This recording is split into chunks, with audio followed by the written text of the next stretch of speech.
Hello and welcome to one and all present here. Myself, Soumya Ghosh, Community Lead at Tezos Developers Community, Vellore. Welcomes you all workshop Tezos Inception, an introduction to Tezos, where sir will be taking for us for a journey of Soumya sir will be taking us for a journey of Tezos platform. Welcome sir, we are glad you are here. Thank you for having me here. It's a pleasure to be here. Thanks. Okay, sir, I will share your screen.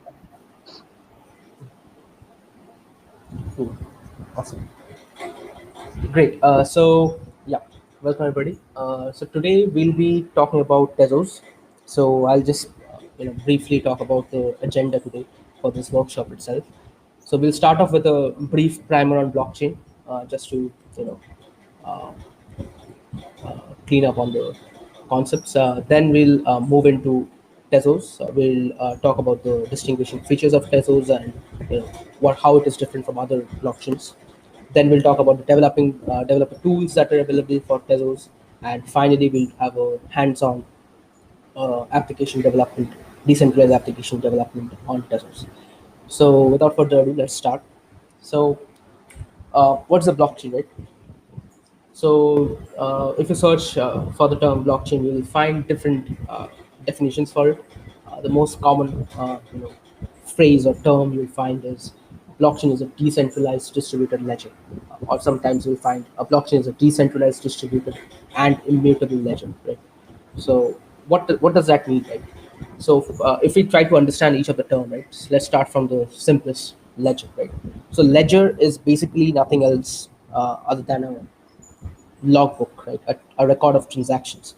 So your local businesses usually have, you'll find them having a physical record or ledger of all the transactions that has happened in the for the day or for the week or for the month, right? So that is exactly what a blockchain is. It stores the record of all transactions that are happening on the blockchain network, right? So that is the ledger, right? And then moving on to the probably the most important thing, right? Decentralized and distributed part, right? So this ledger that is there, right? It is not stored on a single system or a single server. For example, you are probably using YouTube right now, or Facebook or Twitter, or these platforms, right? So all these platforms are like hosted on like a single storage, right? Like there's a single server that is storing all this data, right?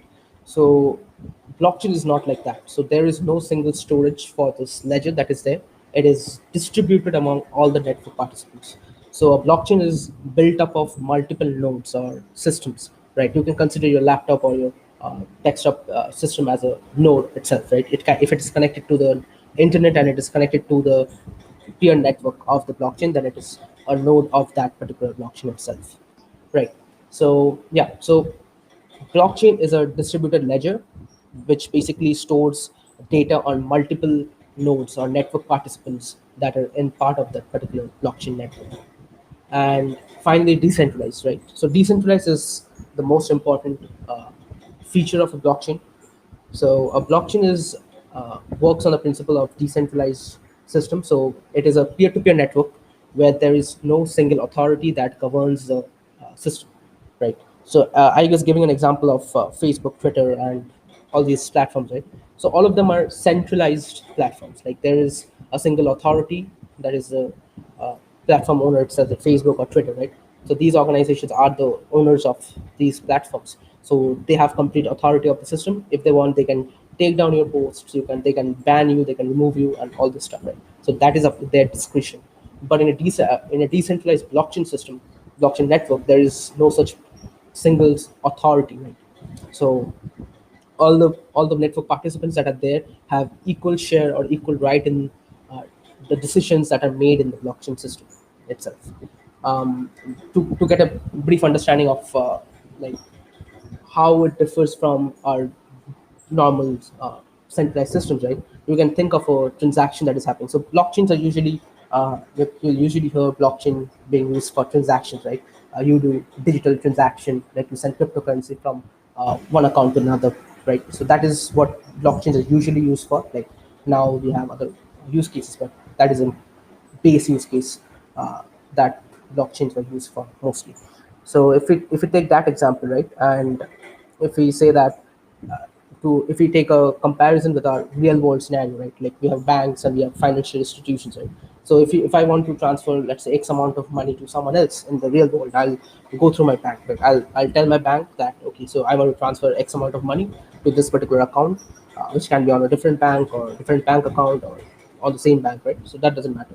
But basically, I'm going through that central authority that is the bank, right? My bank has complete control over my assets because I am storing, like my bank is storing my assets, right? So uh, the bank is the central authority, and it has complete control of all the transactions that I do, and uh, complete control of what I can do with my account, right? So if they want, they can tell me that your this transaction is not valid and it will not go through, and there's nothing that I can probably do in that case. But in case of blockchain, right, there's no such intermediary, central authority, right? There's no third party in between you and the destination. So you can just say that I'm going to transfer X amount of cryptocurrency or token to this person, then it has to go through. That is uh, how the system is, right? No one can say that there will be blocking this transaction or anything unless and until it is fraudulent or something like that. If it's a valid transaction, it will obviously go through. So that is what blockchain is about. So these are the three key terms of blockchain, right? So why blockchain? Like I said, so it is decentralized. That is the most important thing. It is immutable. It has no censorship, and it is trustless, right? So decentralized, like I said, so there is no central authority to govern the system. So basically, no one can, you know, if there's a failure of that particular central authority, right? If say the central authority goes corrupt, right, then in a centralized system, the whole system will collapse because the central authority has the governing power or complete control of the system. But in a decentralized system, there is no such party who has complete authority of the system. So no issues with that. Right? Immutable in the sense like, so once you put the data in a blockchain, like if I do a transaction today and that transaction is recorded in the blockchain, then it will stay like that forever. Right? No one can change that transaction. So in case of banks, right, the banks have a central server that is hosting all the data, right, all the transactions that you do. So if I do a transaction today, it is being recorded in the bank's database, right? But if, let's say, the bank's database gets hacked or the bank goes corrupt, for example, right, and changes the data in the database, your transaction record is changed. So let's say you're sending 5 rupees today, but but later on the database entry is changed to 5,000 rupees, right? So that transaction is recorded in the database, and that is going to cause problems. But and that is immutable. Sorry, it is mutable by the authority that is there. But in the case of blockchains, there is no such authority, and no one can practically change the data that is once written into the blockchain. So that is why it is immutable. No censorship in the sense like, but again, it is drawing from the feature of decentralized system, right? There is no central authority so who can censor your transactions or censor your data, right? So there is nobody who can censor your uh, data at all on a blockchain system. Trustless in the sense like you don't have to trust a third party or a central authority here. Yeah, because it's a decentralized system and a peer-to-peer system, you can directly communicate with your peer, right? The destination or the person you want to communicate to, basically, and you don't need a third party or a mediator in between. So it's basically trustless. So these are the main features of blockchain that stands out from a centralized system, right? So in the recent days, we have different kinds of blockchains coming up, right? So probably the first ever blockchain that was executed or rather built, right, was Bitcoin, right? So Bitcoin was a blockchain that had only cryptocurrency support, right? So basically, you can only transfer assets on Bitcoin, right? You can transfer X amount of BTC from your account to someone else's account, right? but with innovation and like as time has as a technology of blockchain has improved, there are other types of blockchains that are coming up which allow you to actually write code and run the code in the blockchain itself. So basically you can write applications that run in the blockchain. So that is what decentralized applications are all about, right? So a decentralized application or DApp is basically a digital application or program that exists and run on a blockchain or a P2P network of computers instead of a single computer, and is outside the purview of and control of a single authority. So any decentralized application that is running inside a blockchain will inherit the properties of a blockchain. So decentralization, immutability, no censorship, right? Trustlessness. So all those are inbuilt into these applications itself. So you probably have heard of different Ethereum projects that are coming up, right? DeFi projects, NFT projects. So all these are basically decentralized applications built on top of the chain, right? Some examples of chains that support building such DeFi applications include Ethereum, obviously. There's Tezos also, and a few others like BSC, Solana, etc. So those are all chains that support such decentralized applications. So how do you write these decentralized applications, right? So we are talking about writing code in blockchain, right? So there must be some standard, right? Some language, programming language that its particular blockchain understands, right? So different blockchains have different languages, but the concept of writing an application in a blockchain is basically encompassed by the smart contract, right? So a smart contract is basically a script that is stored on the blockchain that enables a user to define custom rules and protocols for various purposes. So some typical examples, like I said, right, is there's DeFi applications, decentralized applications, like I told you, DeFi applications, NFT applications, so on, so forth. Also, there are other simpler applications like escrow accounts, insurance like contracts, multi-sig contracts, security tokens, and so on, right? So all these are possible through smart contracts itself. So if you're writing decentralized applications, you will have to write smart contracts to back them up, right? Okay, so that was a quick introduction to blockchain and all the concepts of blockchain itself. Now moving on to Tezos, right? So, so what is Tezos? So Tezos is a blockchain that enables borderless transaction capabilities and smart contracts. So you can write decentralized applications on Tezos. The native cryptocurrency for Tezos called Tez or TZ.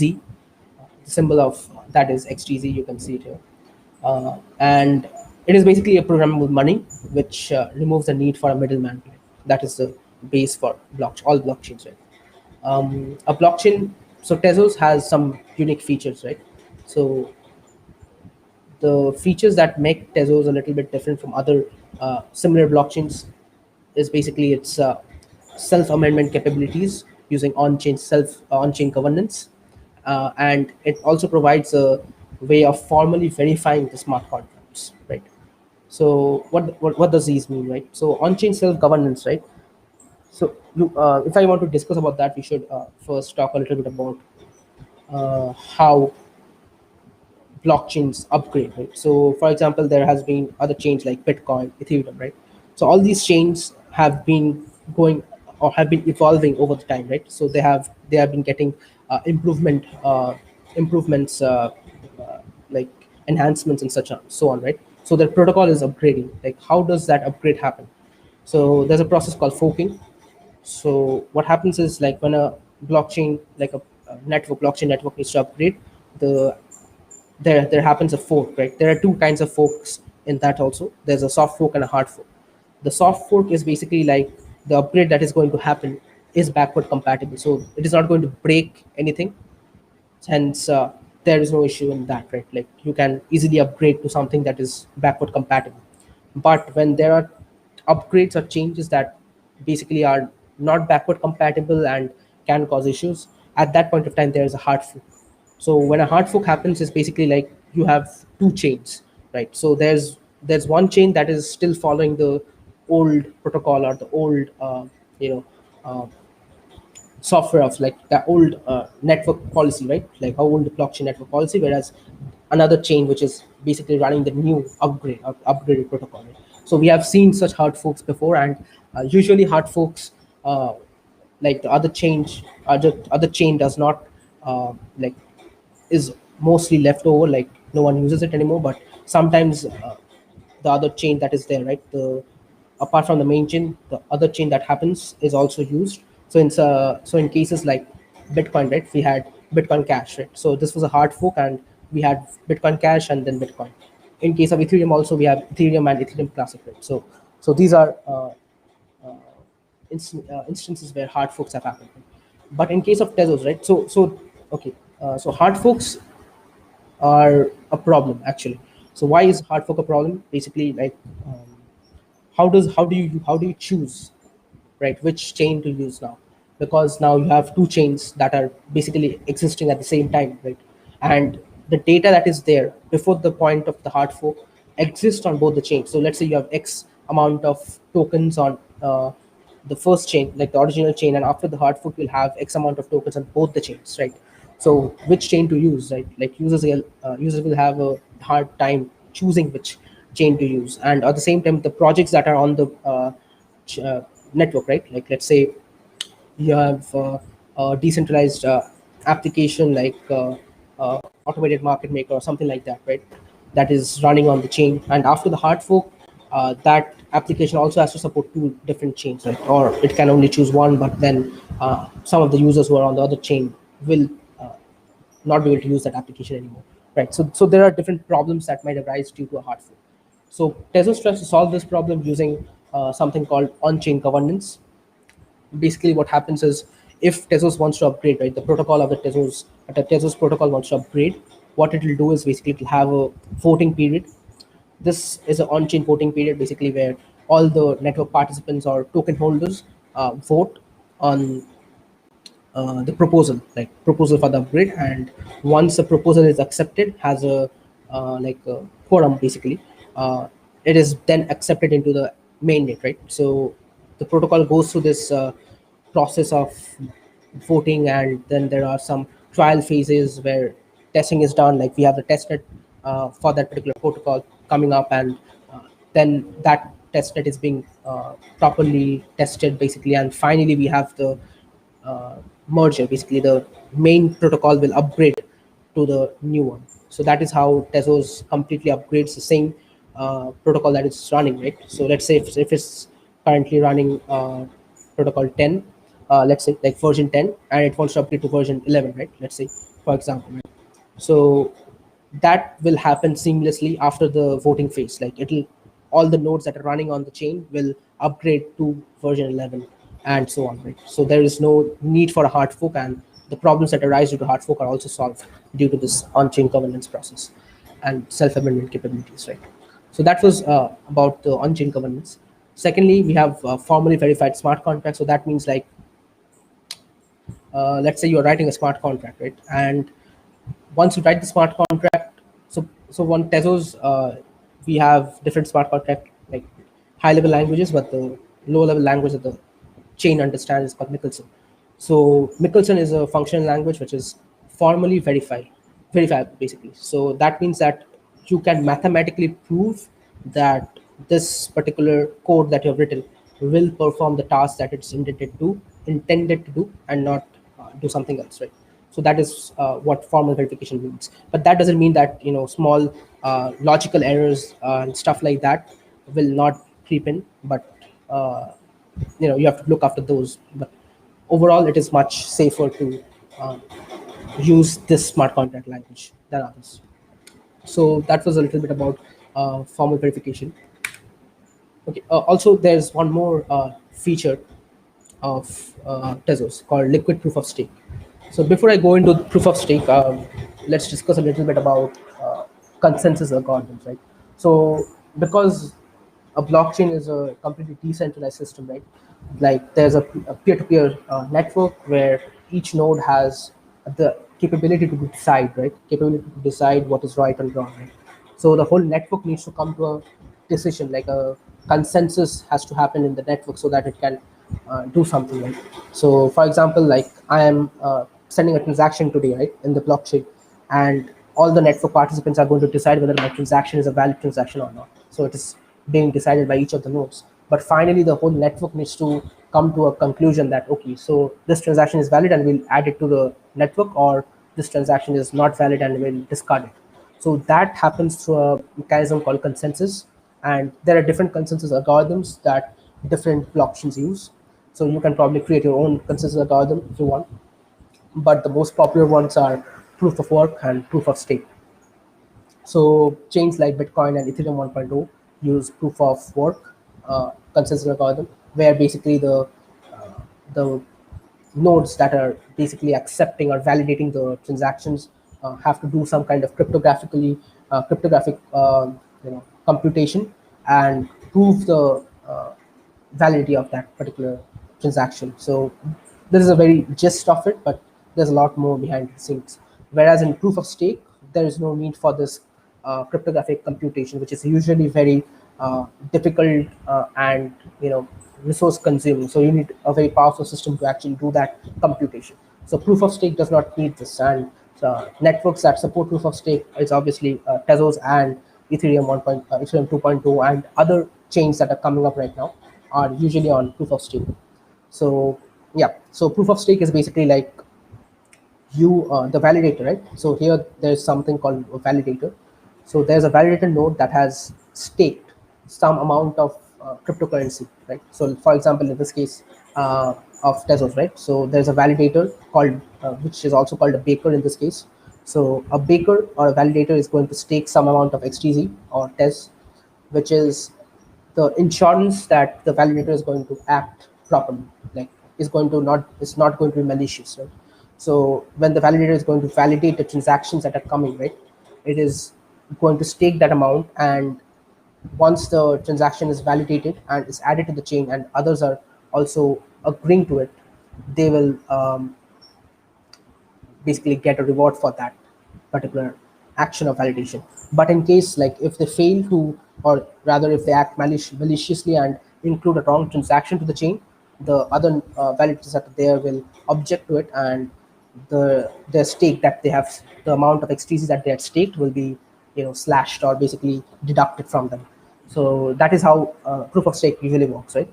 And there are many networks that actually use proof of stake, and most of them are usually delegated proof of stake. So where you have to actually lock up your funds with something like a validator or a contract, something like that, and only then you can participate in the validation process. Whereas in Tezos, what happens is the users who want to, let's say, delegate, right?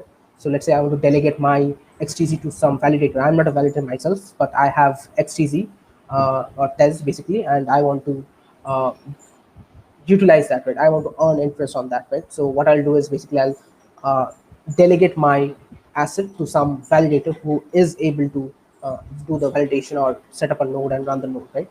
And that validator will basically get the reward for that, reward for validating the transactions, and will send me a part of my part of the reward that they're getting as a uh, as a part of the profit to me, also as a reward for delegating to them. So in this kind of delegation process, what happens is the funds that I'm sending, right, let's say I'm delegating 10 XTC to a delegator, it means that my funds are not actually locked in Tezos. That is what happens, like my funds are not actually locked with them, but it is in my control. So I have that 10 XTC still in my account, and I can actually use it whenever I want. So we are not actually locking up the funds like in other cases. So that is what liquid here means. So your funds that you're locking up, in the sense like you're delegating, is not actually locked up but is liquid, and you can use it at any time you want. So that is what liquid proof of stake means here. Cool. So how to write smart contracts in Tezos, right? So we have now a brief understanding of what Tezos is, what are the features of Tezos, and all that, right? Now let's talk about how to actually build our application, decentralized applications on Tezos. So to write smart contracts on Tezos, we can use different smart contract languages. So there's something called Legolang that is more functional. which you can use, but we'll be focusing on SmartPy. So SmartPy is basically uh, a Python library for constructing Tezos contracts.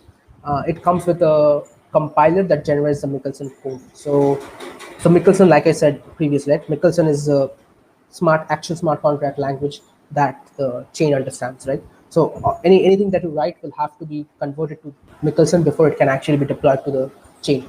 So SmartPy, Lingo, and all other any other smart contract language that comes up will have to, at the end of the day, compile to this Michelson code. So SmartPy here is basically a Python library, which is which allows you to write contracts, Tezos contracts, in a very SmartPy sorry, in a very Pythonic way, basically. So it's like, I'll show you soon, but the code that you're going to write for the smart contract is going to look very similar to Python. Like, it is almost exactly as Python code base, basically. So yeah, so benefits of SmartPy is that it is intuitive, it is effective, and because it is based on Python, right? You are basically writing code in Python. It is very easy to pick up. Anyone who has little like idea about Python will be easily able to pick it up. And also, if you don't know Python, Python is really easy to pick up. So it should not be that difficult for someone to get started with writing contracts on Tezos with SmartPy. So yeah, SmartPy being a Python library means that by defining smart contracts, users benefit from the full power of Python to iterate over data structures, call other libraries, pre-compute parameters, etc. And even with all these features, SmartPy is basically going to target powerfully at limited language, that is Michelson. So under the hood, like, whatever Python code you write is finally going to be compiled into Michelson itself. So it is still formally verified and all that cool stuff. Okay, so to write code, we'll be using smartpy.io/ide. So if you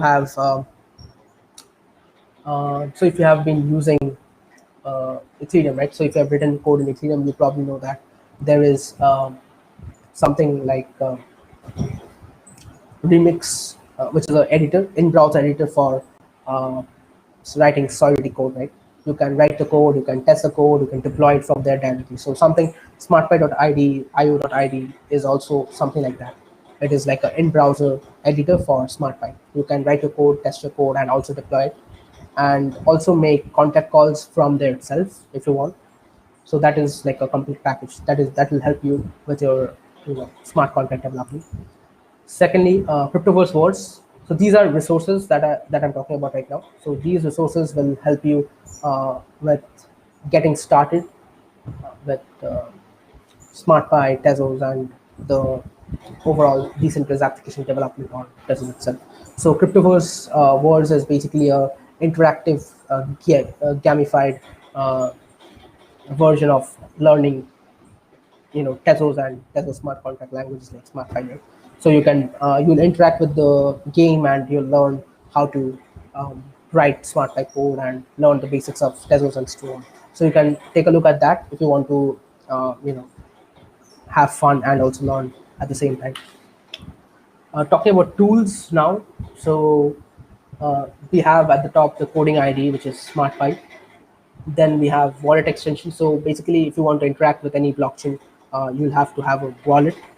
So in case of Tezos, we are going to use Thanos, but there are other different wallets like Galleon, Kukai, etc. So you can use those also, but we'll be just using Thanos because you can install Thanos as a web browser extension like MetaMask on Ethereum. So it's very, very simple and easy to use. So we'll be using Thanos. Apart from these, we also have some developer super packs, basically like bundled packages which come pre-installed with other tools and stuff. So it's Tester GUI, Tester CLI, which can be used to basically interact with the Tezos blockchain that you have, right? And you can make contact calls. You can do a lot of cool stuff with this. Secondly, we have bundled React, which is basically something like Create React app, which comes with other packages that are required to connect to the Tezos blockchain and interact with the network basically. So it comes with all the packages pre-installed, so you don't have to waste time on setting up the environment for development. You can just start off immediately. Yeah, and finally we have the explorers and indexers. So in the explorers and indexers, we have Better Call Dev and TZKDIO. So our indexer is basically like a database for the blockchain itself. Like you can make API calls. You can have like these indexes usually expose API calls, APIs to interact with them, and you can basically look at the transactions that are happening on the network. You can look at the contract calls being made, the transfers that are happening, the transactions basically, like I said. So all those are visible through the indexes, and it is much simpler because you can query the any transaction you want with them. So that is that you can use those in your applications. You know, so yeah. So in the materials, we are covering the different client-side libraries that we are usually using to actually communicate with the network, right? So, for example, we have the SmartPy language that we are using to write the smart contracts. But in the client-side library, we have different uh, packages that we can use to interact with the blockchain itself. So here we have PyTezos, Taquito, Consul.js. So these are all client-side packages that you can be using in your project. Uh, so for example, uh, PyTezos is a Python package. So if you're having a Python backend or a Python application, like a CLI application or something like that, then you can use PyTezos to interact with the blockchain. Then we have Taquito and Consul.js, which are JavaScript packages. So basically, if you are writing a front-end application that interacts with the backend, like from with the blockchain, sorry, like we'll be doing soon. So you can use Taquito or Consul.js for that, or you can also use that if you're writing a backend service or some kind of CLI service, CLI client, basically in Node.js, right? So you can use those at that time. Dev support. So the best way of learning Python, like SmartPy and Tezos related concepts, is to uh, you know reach out to different developer communities that are there, right? Tezos oriented developer communities, and looking at the documentation, obviously. So at the top we have the developer.tezos.com, which is going to get you a comprehensive list of all resources that you might be needing to understand what Tezos does, and what the features and how to get started with developing applications on Tezos and so on. So you can visit that. For SmartPy reference, like the documentation for all the functions and everything, you can go to smartpy.io/reference.html. That will get you the documentation for SmartPy. Crypto Code School, like I said, if you want to have fun while you're learning, you can visit that. Tezos Stack Exchange is where you ask your questions. So there are a lot of questions already there. So you might just find some of your questions already answered. So go do visit it if you have any, if you're finding any issues or problems. So yeah. Then we have the Telegram groups. So SmartPy.io, SmartPy has its own Telegram support group. So you can join that and ask your questions related to SmartPy if you're stuck. We also have the India Tezos developer group on Telegram, where you have all the Tezos developers from India. Like it's a full community, so you can ask your questions, and someone there will be there to help you out. Yeah, and apart from that, there are documentation for Consul.js and Taquito, so you can visit this to know more about the functionalities and features that these client packages provide. Right? So all these links and the slides are available in my GitHub repository. I'll soon share it with you guys. Bhavya can probably share it, and you can take a look at it. Cool. Okay, so yeah, so that is all for the discussion. So I see that there are some questions that are coming up. We can probably take those. Yes, sir, there are a few questions, sir. First one is from Nikita. She's asking, what is the full form of XTZ? Oh, so that is basically the symbol that is used for representing the cryptocurrency, the native cryptocurrency for Tezos. It is actually pronounced as Tez or TZ, like however you want to pronounce it. There's no exact full form that I am aware of. So yeah. Yeah. Next one is from Kostu. What happens if someone tries to alter the current blockchain falsely? Is it just reverted back, or is there some autonomous action taken against the further Okay, so faulter? yeah, so let's say that so there are two options, right? There are two things that can happen, right? So you're asking that if someone tries to alter the current blockchain policy. So let's say that there are other previous transactions that are there already, right? Like I had done a transaction 1 hour before, and that is already included in the blockchain, right? So if someone tries to change that particular transaction that has happened 1 hour before, right, that is impossible because to do that, first of all, you'll have to gain control of a node that is actually storing the blockchain, right? So even if you do that, right, you'll have to convince the other network participants that are there in the network, right, to accept that version of your blockchain, the malicious version of your blockchain. And that is never going to happen unless and until you have a majority over the network. So that is where the 51% attack comes in, right? So if you have 50 more than 51% or 51% or more control of the network, right? So let's say you have infected more than 51% of the active nodes in the network, then you can probably get your version of the blockchain out there accepted, right?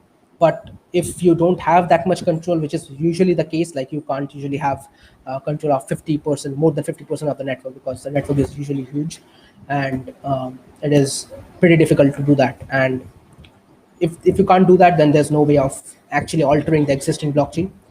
And in case you are talking about newer transactions, like let's say you try to publish a new transaction in the blockchain that is not valid, it is going to be the same case. Like you have to convince 51% of the network to accept the transaction. If they do, then your version of the transaction will be in the blockchain. If you can't, then that will not be accepted also. So basically, it is impossible kind of to do that. Sir, I want to ask one thing in this. Like, suppose there is a company which is newly established, Mhm. so that would be having like few nodes. So would that be an easier task to make a false transaction over there? Yeah, like if you say that there's a new blockchain network coming up, Yeah. it is easier to do that. And usually what happens in that kind of scenario, like when the network is starting up, is that the developers who are actually the Mhm. originators or founders are basically having the majority in those situations. Like they usually have the majority of the network so that they can kind of maintain the integrity of the system. But as the network grows, it is basically becoming more stronger, and that majority becomes smaller and smaller, and soon like it is completely decentralized. So Yes. that is how usually it happens. But yeah, like if someone at the initial stage can gain access to more than 50% of the nodes, then yeah, that is possible. And probably like if it happens, then nobody is going to use it, because if you're going to use a network tomorrow, like if you're going to be part of a blockchain network tomorrow, you're going to investigate well how the system is, right? Like you're not Yes, jumping sir. right. So you'll see that there's something happening wrong, right, in the system, so you'll probably never use it again. So yeah, that is how it usually happens. Next one we have from costume again. Isn't all the fund liquid in blockchain? Like anyone can come and use it?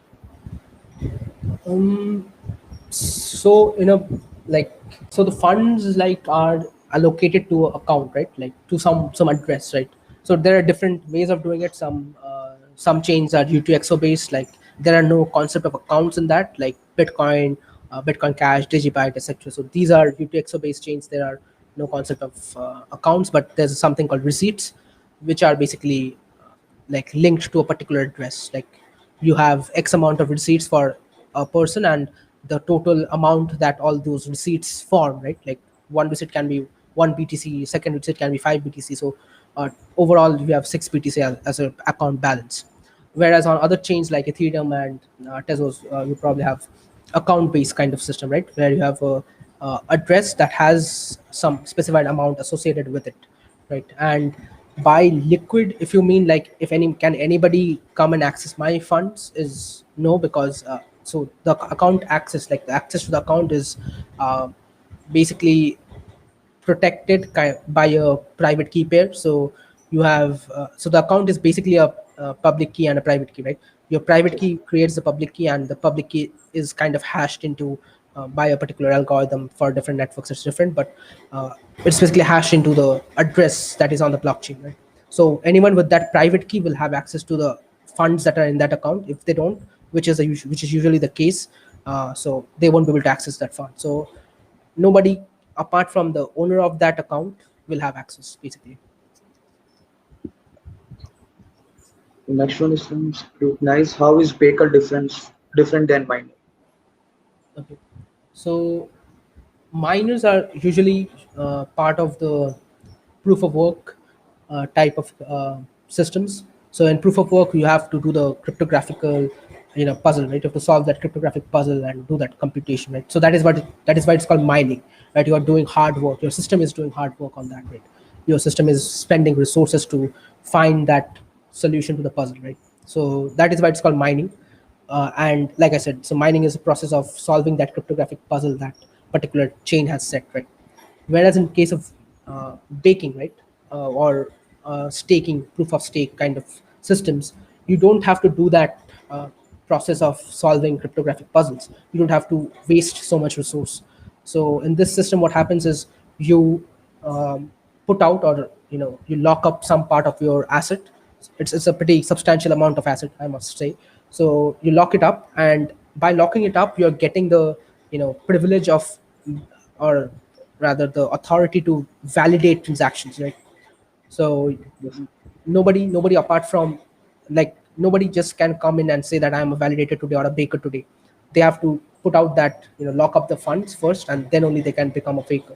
And once they have done that, right, they'll be getting the transactions. And in process of baking, there is no need of you know uh, solving that cryptographic puzzle, right? You can just say that, okay, so this transaction has the everything, like has all the details valid, so this is a valid transaction, and you add it to the chain, and other bakers that are there will also validate it.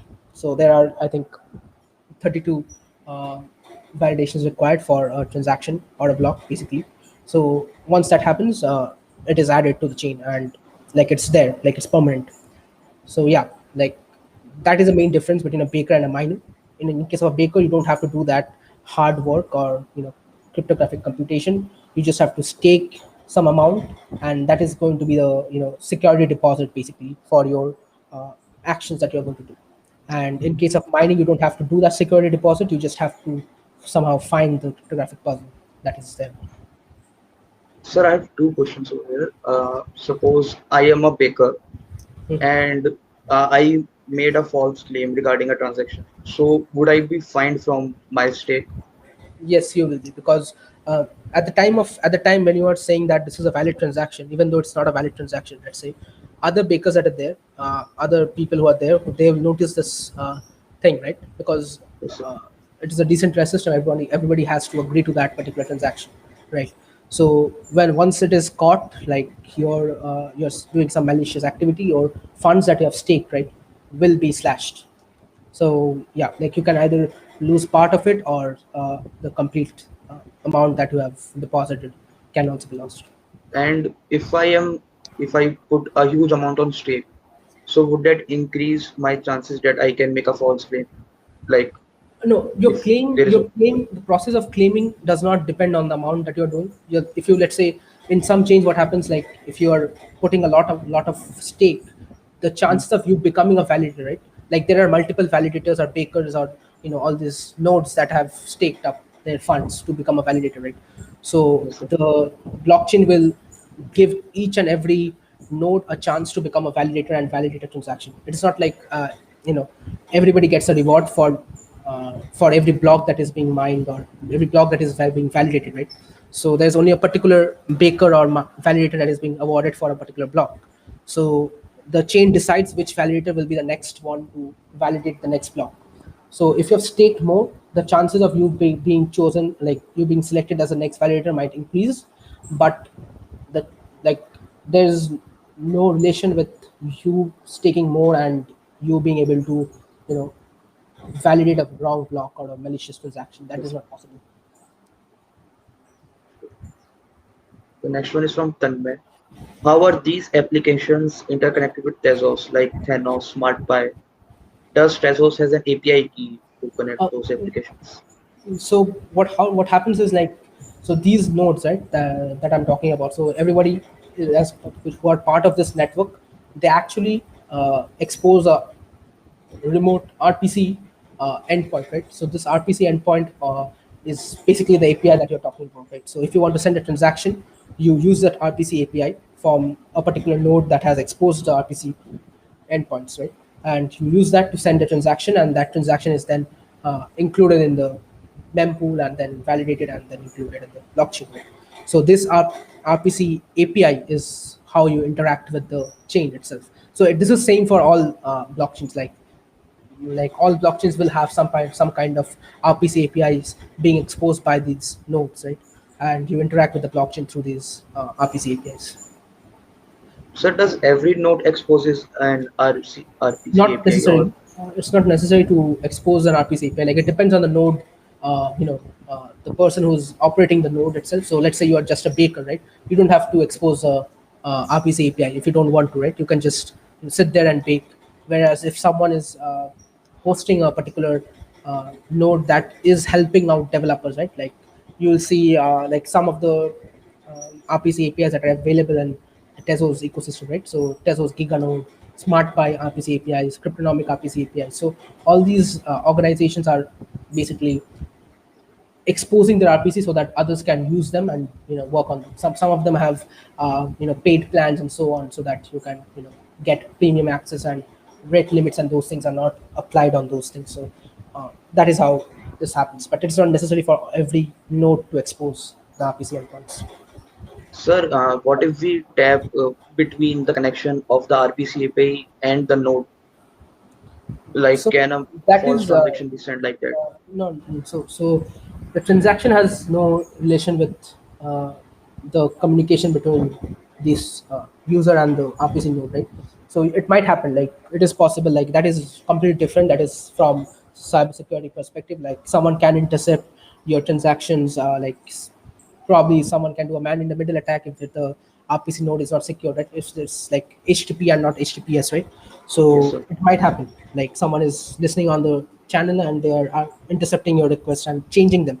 But the problem with that is like they cannot impersonate you, right? The problem Yes, is sir. that each transaction is signed, right? So you're Hmm. signing the transaction with your private key, and the private key never leaves your system. That is how it should be, right? So your Yes. private key is with you, and no one else knows about the private key, and hence no one else can change your transaction, basically, because the signature will never match with your uh, you know Yes, actual sir. signature. So even if someone does intercept it, they can tamper with it, but in most in most cases they will never be able to harm or do anything to you or the network. Next one is from Shantinu. How do we protect blockchain from cyber attacks? So like, so this is not a field that I expertise in, but to be brief about how we do. So there are different. So blockchains themselves have different kind of problems, right? So like I said, 51% attack is a problem of blockchains, right? And some are more vulnerable to it, some are less vulnerable to it, depending on the network size and other features of the blockchain, right? The protocol that it uses and so on. So to make it resistant to these attacks, different attacks, it is like there's nothing that you can do specifically. Like it's while developing the protocol itself, like the consensus mechanism that you're developing, right? It has to be resistant to these kind of attacks, right? So uh, that is at the protocol level itself. Like there's nothing that you can specifically do from a top level thing. Like you can't just wrap your node into something and make it more secure. That's not possible. So yeah, apart from that, if you are, let's say, if you're running a node and if you're exposing RPC endpoints and so on and so forth, right? You should make sure that your node and your private keys and stuff are secure, right? So there are different ways of securing them. There's hardware wallets and so on. Like you can use those. You can look them up. So that keeps your private keys and that stuff safe. For the node itself, you can make sure that your node is not connected to anything else. Like no one else can connect to your node. Like no ports are open and so on, so forth. It is just connected to blockchain network itself, and firewall and stuff like that. So all those things can be configured to make it more resistant uh, to attacks. Yeah. Next one is from Oman. To build smart contracts in Tezos, is SmartPy the only way, or we can use any language like Solidity to build these contracts? Yeah, so SmartPy is the it's not the only way. Like there are other languages also. Like I said, Lego language is one more language that you can use to write smart contracts in Tezos, right? And you can also write smart contracts in Michelson directly if you want, but no one does that. Like most of the people don't do it because it's very difficult. So yeah, like you have options, but Solidity is not possible because Solidity is specific to Ethereum itself. Sir, does the programming language also makes how efficient your smart contract is? Because at the end the code will be executed at the Yes, miner or absolutely, stake. absolutely. So the so in case of Ethereum, you have the Ethereum virtual machine, right? So that is basically running the code that you are writing. So how we write the virtual machines that are running the code, right? The security, the compilation, or like how it is interpreting the code that you have written is dependent on these virtual machines that are basically executing the code on the blockchain, right? So the efficiency of how well your smart contract will work depends on that. For specifically for languages, like if it's specific to, like in case of Tezos, right, we have Michelson, right?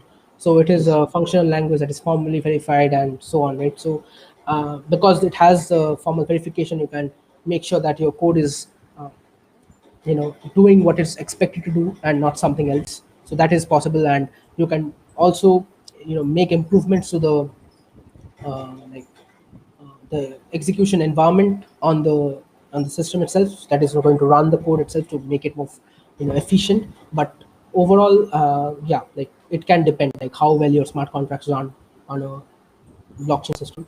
But like I said, like each blockchain system will have probably a single programming language that it actually supports. Like in case of Tezos, it is a Michelson programming language, but all other languages like SmartPy, Lego are high-level languages that compile down to Michelson itself. So Michelson is a low-level language, so there's only one language that is basically operating. So you can't compare it to some other language. So you usually have only one option that is there.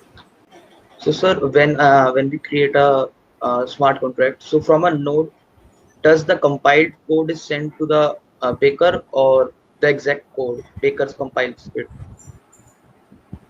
Okay, so when you're sending it to the node, right? The node Yes, sir. is basically so how it happens is like there are multiple nodes in the network, right? Some of them are bakers and some of them are not bakers. Yes, sir. So you are sending a transaction to, let's say, a node that is not a beaker, right? And that node will basically store it in the mempool. It is not included in the chain itself. It is in the mempool, right? And that transaction is actually broadcast over to the other chain, other nodes that are there also. So it is not actually with just the node that you have sent it to. So it will somehow reach to a baker sooner or later, right? And once that reaches, the baker will then check the transaction. It will execute it in the environment that is there, like the secure environment that is there. It will run the code. It will see the changes that are happening to the storage, and then it will finalize that, okay, so this is a valid transaction, like the Yes. code ran perfectly. And once it's done, it will validate it, and it will then add it to the blockchain so that others can verify it and do that stuff.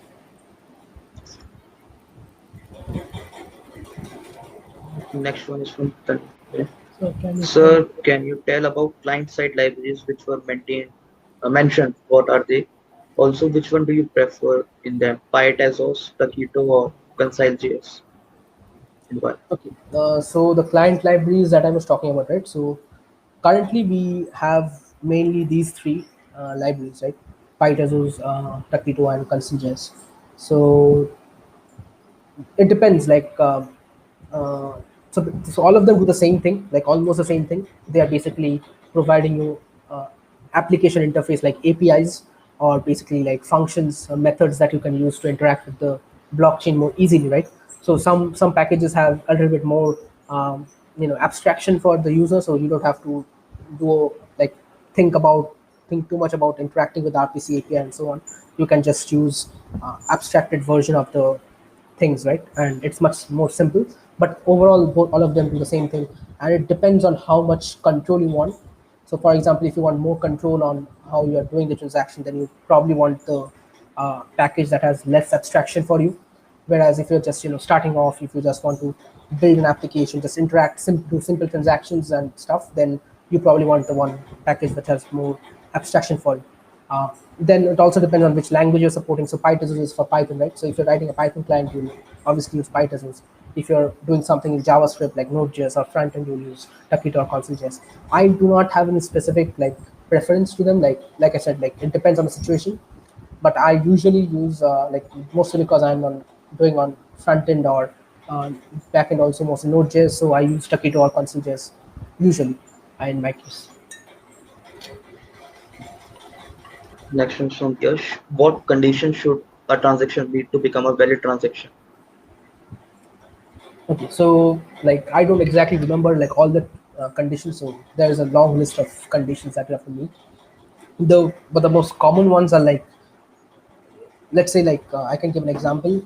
So you have a transaction. Let's say you're saying I want to send 10 Tez to person B, right?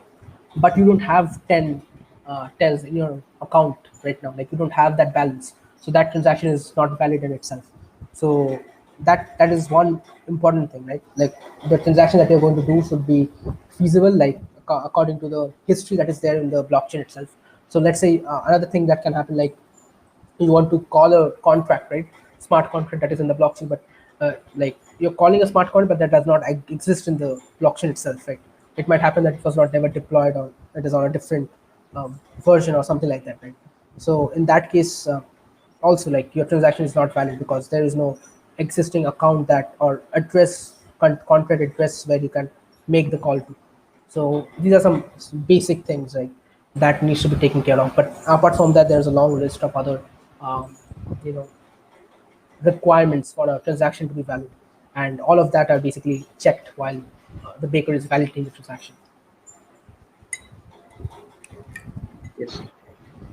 These are all the questions, I guess. Yes, sir. Cool. Okay, so yeah, we'll go back then. Awesome. So yeah, so that was all for the discussion about Tezos and stuff. Now let's move on to the actual development, right? So I was talking about SmartPy ID. Here you can see. So this URL is where you have to go to write your code, and you can see that you can run the code here, and I'll soon show you you can see the tests running, and you can also deploy the contract directly from here itself. So before actually starting with the code, I'll just set up the account, the wallet and stuff, so that you can use that. So like I said, you have to have a blockchain wallet basically to communicate with the decentralized application as well as the blockchain itself, right? So we'll be using Thanos or Temple wallet. That is what it has been renamed to. So you can install the wallet. There are different options that you can choose right now: Google, Mozilla, Firefox, and Brave. So I've already installed Thanos or Temple here, as you can see, and I already have my account set up. I'll just log into account. So I have an account with here, and I've already set up the account, but I'll still show you how you can do it. So once you install the account, you'll probably be asked to create an account. You can go ahead and import an account. Click on import when that option comes in, and once you click on that, it will take you something like this. Here you can click on faucet file, and then click on this link called faucet.tzalpha.net. This will basically take you to a page where you can get a free testnet account with some existing testnet tokens that you can use for testing it. So it will be only accessible in the testnet where you're testing your application and stuff. So the assets or the tokens that you'll be getting will not have any actual value. So yeah, you can just click here, click on I'm not a robot, and get a testnet file, and it'll prompt this thing. You can just copy it or download the file, and finally then you can again go back. I'll just have to click here. deposit file, and then just upload the file or paste the JSON and then submit. Once you do that, your account will be like activated. Like, it'll take some time for the transaction to go through and the activation to happen. And once the activation happens, you should see your account here listed in the list of accounts, and the balance that you have in that account also will show up. So yeah, so that is how you get your wallet set up. And then let's come back to the smart contract itself. Cool. So okay, so let's start with the contract, writing the contract, right? So to write the contract, we need to first import the SmartPy package. So like I said, SmartPy is basically a Python package, right? So you just import it like you import any Python package. So we'll be importing SmartPy as SP, and then we'll be creating a class. So okay, so for this example, we'll be creating a storage contract, which will basically, the goal will be to basically store a number in the contract and make some operations like addition, division, addition, multiplication, subtraction, like these things, right, on that particular number. So that is a goal. So for that, we'll create a storage class, right? So I'll just go ahead and create a class called storage. It is just like a normal Python class, but here you'll have to mention that this is a inheriting the SmartPy like SmartPy contract class itself. So this here specifies to the compiler, the SmartPy compiler, that this is not a normal Python class, but a Tezos smart contract class basically. You can also write your normal Python classes here if you want, but we'll just focus on the smart contract class itself for now. So once you declare the class, what you have to do is basically initialize the storage for it. So we can go here and create a constructor. That is also how you declare a constructor in Python. So and then write the parameters that you want to pass in. So let's say I want to pass in the value, right? So that is my number, which is I'm going to store in the contract.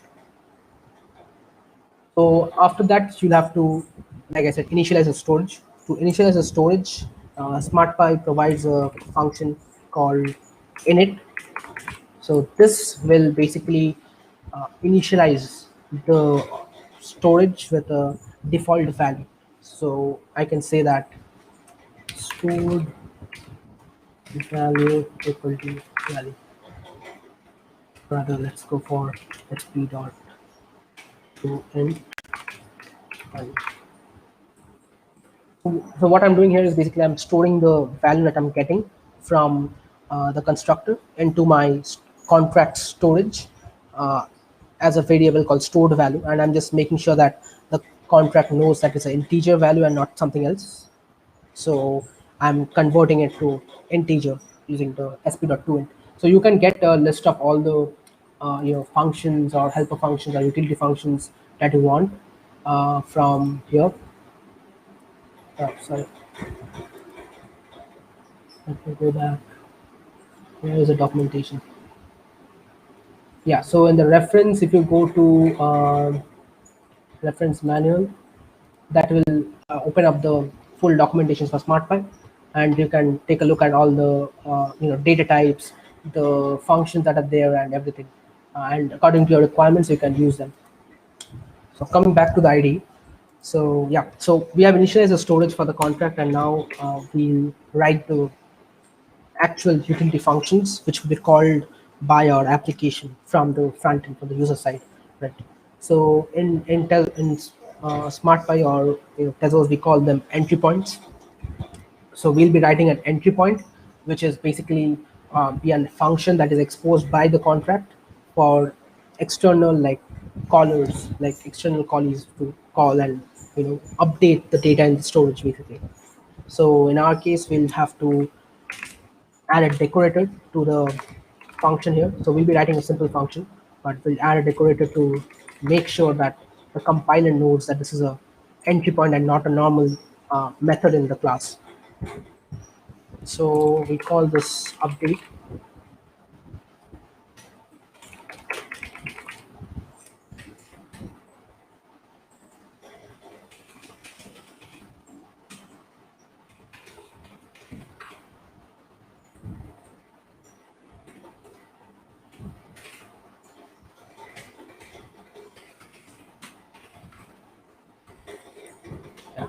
So this is a function that's a very simple function, as you can see.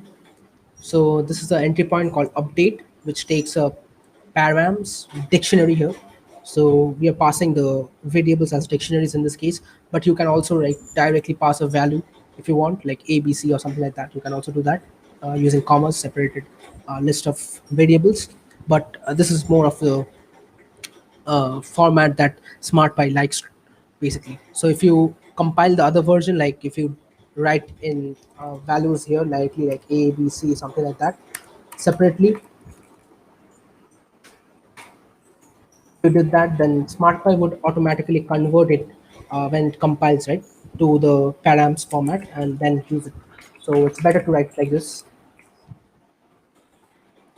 So this is a, like I said, it's a dictionary that has all the parameters that you want to pass to this entry point, and then in the actual body of the function or the method, you can here what I'm doing is I'm updating the stored value, which is actually part of the self.data member in this class. So this stored value is basically the pointer to the data in this contract storage. So I'm just updating this particular variable with the params or the value which is being passed from the parameters here. So I'm just updating with that the data that is coming from the user or the entry point caller and storing it into the context storage here. That is all that I'm doing. So I'll just create a few more entry points like this for demonstration. And let's say I'll add a multiply entry point, which will basically just do a simple multiplication of the value that is there, right? So I can say that itself.data.stored value multiply in with it, multiply it with the parameters that is being sent over. So as you can see, this is a Python uh, syntax here completely. So it's just Python here. And similarly, I can do add. So that will take parameters at value and just add the value to the existing value that is stored in the contract. Cool. So I think that is good enough for the demo. So we have the three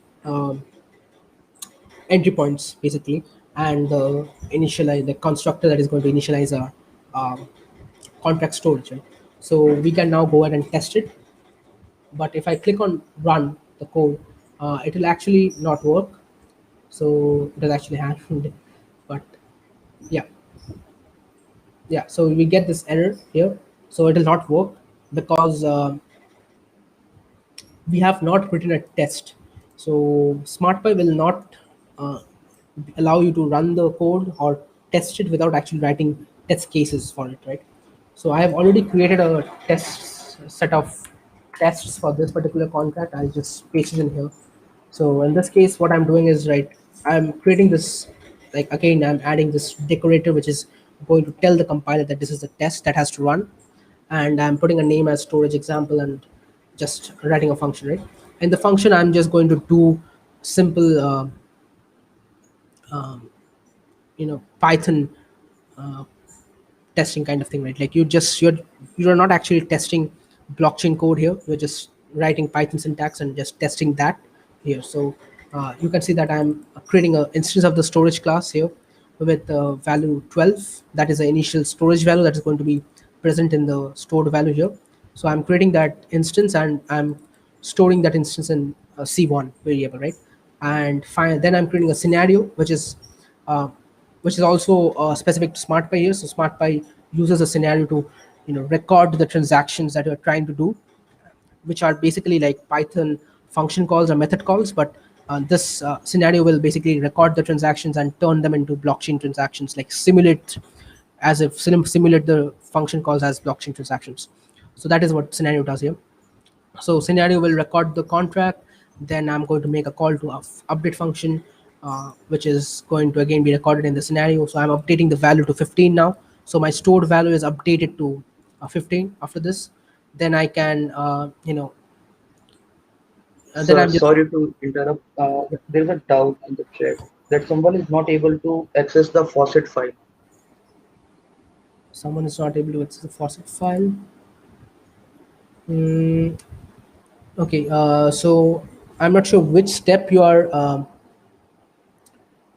in right now, but I'll just again show you the steps. So if you go to a Thanos wallet, right, you should be able to see an option to import an account. And once you do that, you should see an option here, right? Hopefully that is visible. Like I can zoom in a little here, right? There's an option for faucet file. If you click on that, you will get this option, right? And then you can click on faucet.tzl here. If you click on that, you will be taken to this page, and then you can, verify you're a human and not a robot, and then you can get the faucet file from here. You can copy it and then paste it here, or upload the faucet file here itself, and then submit. Once you submit, it'll take some time for the for the account to be activated, but once it happens, you should be able to see the account being listed. It might take some time for the account to be activated. That might happen. Hopefully that will help. um, yeah. Okay. Okay, so moving back to the editor, I see that there's a request to zoom in. So yeah, so in this, yeah, so I updated the function, like updated the storage value to 15, and then I'm just again updating it to 25, and finally doing some tests on the multiply entry point and the add entry point at the same time. And then we can also use as scenario.verify to make sure that the data that is there in the contract is actually matching with our expected data, and it's not something else. So it is how you usually do verification. Like you usually do tests and verify the test, right? So if you've written test in Jest or some other language, right, you have probably done something similar to this. Cool. So once you write the tests and you have the all the code, you can then finally run the code, and it should work. So yeah. Okay, so it got an error. Let's see what the error is. Missing field or variant type value. Oh, okay.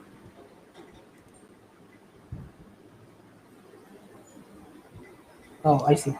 Okay, so I added it A, so let's just make it so that it is taking two parameters instead of one. Yeah. So basically the error was that um, I had I was passing two variables, but I was actually using only one. So that was a problem.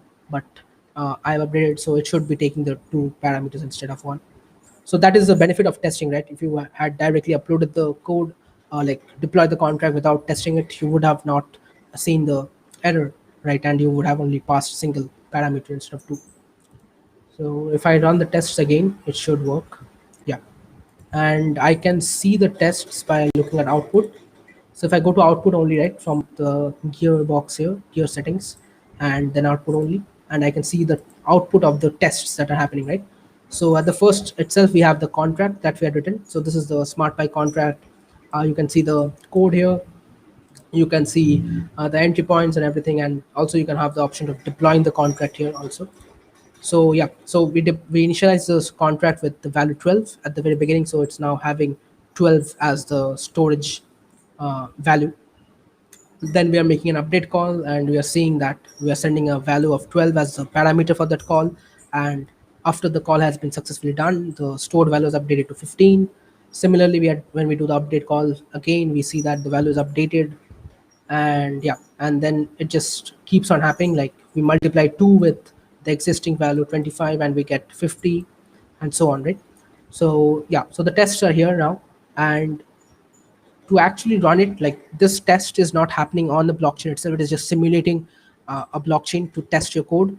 So if you want to actually run it on a blockchain itself and integrate with your application, what you'll have to do is to deploy the code itself.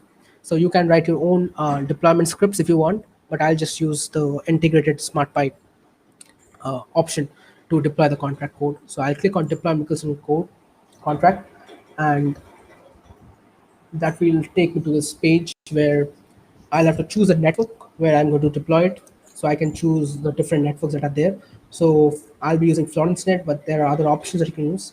I would suggest you to use FlorenceNet or the other one that is there, not the Edo one.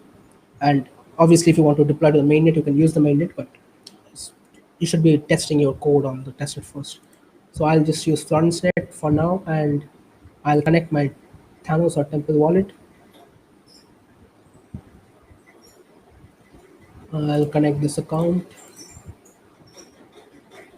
So my account is connected. You can see the balance and my address.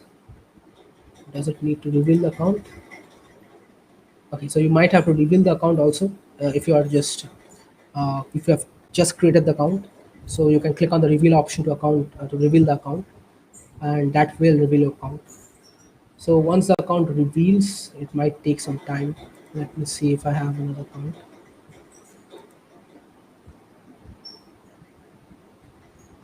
Apparently, I don't have any other accounts. Okay, so yeah, while the reveal happens, right, we can see that we have the option to estimate the cost for RPC. So this will basically estimate the fees required, the storage cost, and those things, the storage limit, and those things. So you can estimate it, and once you estimate, you will have the exact numbers required for this particular transaction. And finally, you can just deploy your contract if you want. All right. So before deploying, you might want to change your storage. So right now, like I said, the initial storage value is 12, right? So it is set to 12 here also. So this storage is what is going to be used to initialize the storage on the chain or the network also. So you can basically edit it. So let's say I just edit it, and I can set it to 0 if I want, and save it, right? So now my storage is going to be 0 when I first deploy the contract, and not 12. So I can now click on deploy, and it will basically pop this option, and then you can accept it, and that will open up the wallet, and you can sign, and just once you sign it, it will be sent over, and you can do the transaction. And yeah, so the contract has been originated successfully, and you have to wait for a few block confirmations, and once that is done, you can take a look at the contract. So we can use indexer. Let's say I use better call there for this. I can, yeah, once it loads, I can just search for the contract address, and that should appear. Okay, so it has not yet been confirmed. As you can see, it is waiting for confirmation. So once the confirmation happens, we should see it. It might take some time for the contract to be confirmed, so you'll have to keep refreshing. Let's see. Okay, so we still don't have the contract.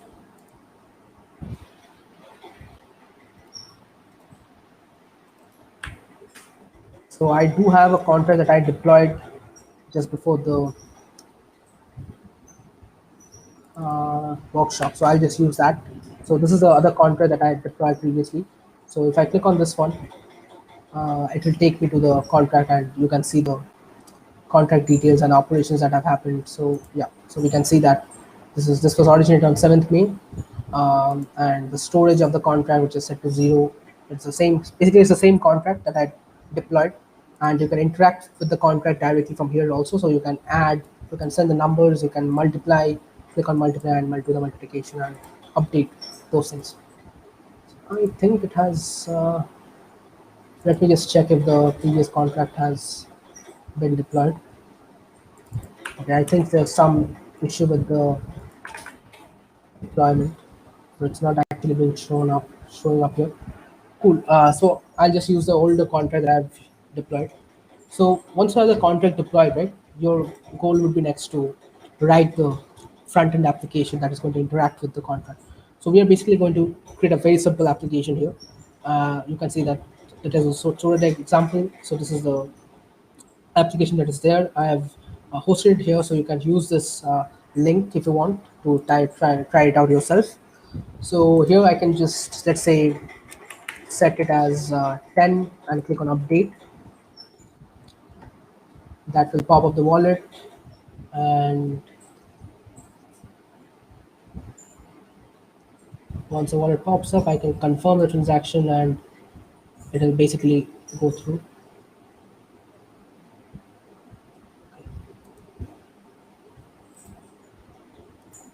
Yeah, I did with the wrong wallet. Let me just disconnect with this.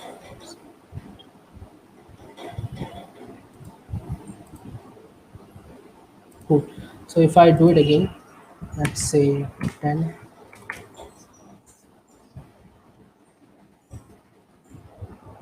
Now I can choose the account, so I'll just go for this one. And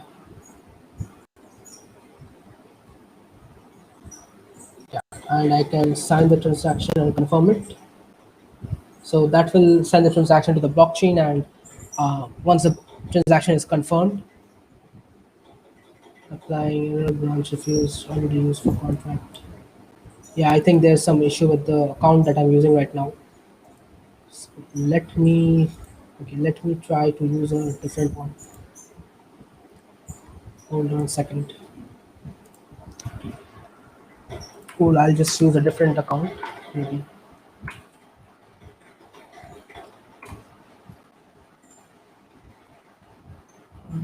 Is my, yeah, I think it is visible. So yeah, so I'll use a different one. So I'm using a different browser and a different account altogether. This should work. So I'll go ahead and click on update again, and that will pop up the wallet, and I can choose my account. Let's say this one, and that will pop up the wallet again, and I can confirm the transaction. Yeah. So once the transaction is confirmed and it is sent over to the blockchain, as you can see, it is already accepted the transaction. It is now waiting for the confirmation. Once it's confirmed, it will update, and we should be able to see the value being updated here also. And the thing is that if I refresh the page, right, it will persist, like the value 10 will persist, and we should be able to see it after every refresh, because it is being directly taken from the blockchain itself, and the data, the storage has been updated directly in the blockchain. So yeah, as you can see, the value is updated, and we can see the operation here. So if I click on the operation, it will take me to the indexer tzkt.io, and I can see the transaction that I did for this particular address, for this particular contract, right? And you can see the details for the contract, target, the contract address, the sender, and so on, right? So yeah, so if I refresh the page, I'll just refresh the page. It will still come up as 10 because it is there in the blockchain itself. So for the code that is there, right, I'll just quickly go to the code because we are running out of time. So yeah, so this is a very simple React code base, and we are having a few packages that we're using. So we are using Taquito in this case. So as you can see, we are using Taquito, and we are using a Thanos extension package, which is basically used to make the wallet interactions. So we are using these two dependencies apart from the default React dependencies. So there is nothing too glossy or too fancy about this application. It is just a very simple React app. So here we have app.js, which has the form, basically the options that you're seeing here, right? The different fields, update, multiply, add, these things. So this is the form that is there for that particular purpose. And it is making calls, like when you click on update, right, it is making calls to a library that I have here. So in this code, right, in this one, I'll just zoom in a little, probably if I can. Yeah, hopefully this is visible. So in the library, we have the different settings for the network, right? Like communicating with the blockchain network itself. So in the config.json, we have the settings for the contract address, where we should be sending the transactions to, and the RPC network, RPC URL, which I was talking about previously, right? So this is the URL that you'll be using to interact with the blockchain. So yeah, and the connect.js is basically the wallet pop-up that you see, right? So the wallet will pop up every time you are trying to connect to the network. So here we have the connect.what setup, and the connect wallet is the function that is being called. And here we are using the Thanos package that we are used to check whether Thanos is installed, and then connect the wallet to the particular network that we want to use. So that is the connect part, but the main interaction, like the interaction with the contract itself, happens is through this interact.js file, where we have a function for each of the entry point that we had included in the contract, right? So here we have the update function, which is basically using the Tezos instance that we created through the connect one here. So we are returning the wallet, which is basically the Tezos instance, the Tezos connection that we have, right? The client that we have. So we are using that client to get the contract that is there on the network, and then we are making a call, like a method call, that is the entry point called update on that particular contract. So that is what this is doing. So if you have different entry point, like let's say um, division or something like that, and you'll do contract.methods.div or division or something like divide or something, and then send the values that are required, and then click then send it. Basically, after you send it, the transaction is sent over to the network, and the blockchain is going to be like the transaction is going to be approved. So we are here waiting for the confirmation of the transaction. So we are just waiting for one single block, but you can wait for two or three if you want, and then finally just printing the link to the transaction in the indexer. So yeah, so that was the update function. Then we have the multiply function, which does a very similar thing. We call the multiply function on the contract and multiply entry point, and then just wait for the confirmation. Similarly for the add, we are just calling the add entry point with the values that I talked about. Like we have two values here, like all the other functions just had one value. We are sending two values here. So just comma separated values are sent over to this function, and that goes through to the network and it is confirmed. And yeah, so same thing apart from that. And finally, we have the get value, which is basically looking at the contract storage, right? So this 10, right? So how are we getting this value, right? So we are reading it directly from the contract storage, and this function is what is getting the data. So we are just calling the contract again, and we are getting the contract storage using contract.storage. And finally, we are just parsing the storage. So there might be other values in the storage, so you might have to do some different parsing that in your case. But in my case, I just have only one value, so I can just, that is the only storage that I have, storage data. So I can just convert it to string and just pass it. So yeah, so that is all that is happening in this interact function, interact.js part of the like package or the file basically. And yeah, I think that is all the code that we have. And yeah, so that was all from my side. So yeah, Bhavya can now take over. Yes, sir. Thanks a lot, sir, for here. We're glad Yep, that you shared some thoughts with us. Thanks a lot, sir. yep. Thank you so much for that. I would like Sneha ma'am to come on the screen for a big announcement for you all guys.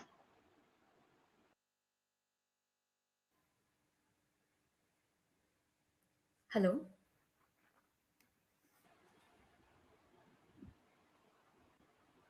Hello. Yeah, am I audible? Yes, ma'am. Yes, ma'am. You're audible. Yeah.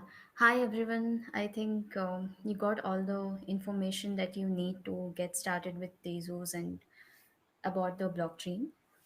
So we have an announcement which we are planning to make. So after 5 days, we have this Hack 7 Days hackathon, which is sponsored by Tezos India. So in this, you'll have a timeline of 1 week to finish your project built on top of Tezos, and you'll also have a mentor support, which will be provided by us throughout the hackathon. In case if you need hack ideas, or if you want some ideas of how to get started or anything of such, we are always there at the Discord channel, that is Tezos Developer Community Vellore. So you'll be soon seeing few of the mentors join the channel to guide you people about any questions or queries that you have. So at the end of the hackathon, we also have a bounty of 10,000 for the best project built on Tezos. We're planning to take the top two projects, and apart from that, if we see any of the project that we find it to be useful to the Tezos ecosystem, we also have a funding option of 4 lakh for the project, which can be seen as a commercial use for the Tezos ecosystem. So these are the offers that we'll be having. So in the timeline of 1 week, we also have other programs like meme challenge, and where we select the 1 week the best meme, and then we try to give certain rewards to that person. So starting from today, you'll have a time till 13th. So the hackathon will start from the 13th. So you'll have a time of 5 days where you can I'll be sharing a resource or the course that you can get started with, and then you can finish up the course, and you can soon jump into the hackathon and then get started with the first DApp development on Tezos. So stay tuned. We will soon roll out the registration form from our end, and I'll be expecting a lot of wonderful projects coming out from the community. Thank you so much, everyone, for your time. Thanks a lot, man. That's an awesome opportunity, everyone. Yeah. Yes. Thanks a lot, guys. That's all. Thanks a lot, Thank everyone. you, everyone. Thank you so much for your time. Thanks. See ya.